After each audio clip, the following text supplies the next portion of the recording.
My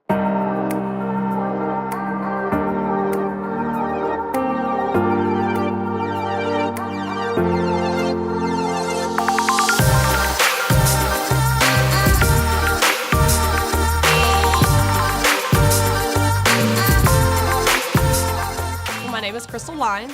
I am involved with Corpus Christi Force Volleyball Club as executive director and co-owner. My name is Kendra Potts, and I am the director of coaches and the recruiting coordinator for Corpus Christi Force.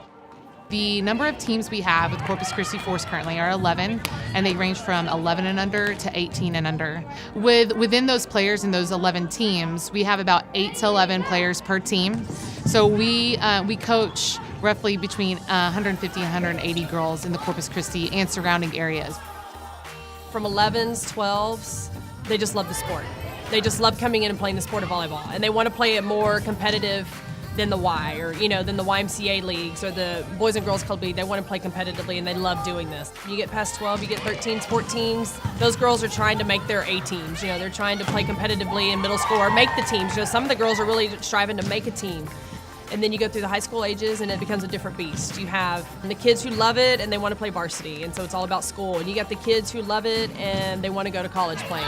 And so every stage of the game that we offer, it's a little different mechanic that we have to entwine into our coaches and what our expectations of what they are, and communication-wise, what they're telling the players, what they're telling the parents, how they're training the players, what expectations, what should they be doing with each player at each level to get them to reach the goal that the player wants, not necessarily what the coach wants, but what the player's looking for.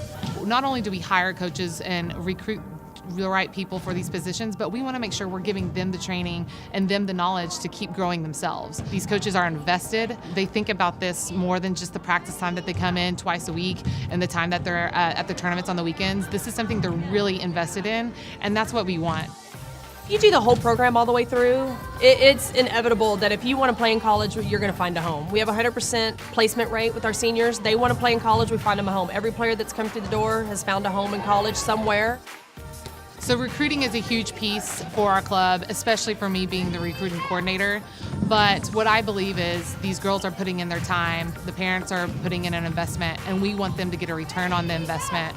So we offer a personalized recruiting service. Every player is different. They've got different looks, they've got different things that they're interested in as far as what they want in a school. So we want to make sure that we provide those services to schools that they're looking for. And so we're recruiting for that player, not just an entire group or class. The response that we've received from parents, players, especially within these first 3 years being kind of in the infancy stages of this club, has been overwhelmingly positive. Specifically, their daughters are just becoming more self-sufficient. Whether they're a little bit shy or whether they're extremely outgoing, it's the best version of their daughter that they're getting. And that's the whole reason why we're in this job to begin with. So we're preparing these girls not just to be great volleyball players, but great people. Learn how to work with others, learn how to work with different personalities. And that's one of the biggest responses I've gotten, is that we're not trying to make their daughters somebody that they're not. Just make them the best version that they are.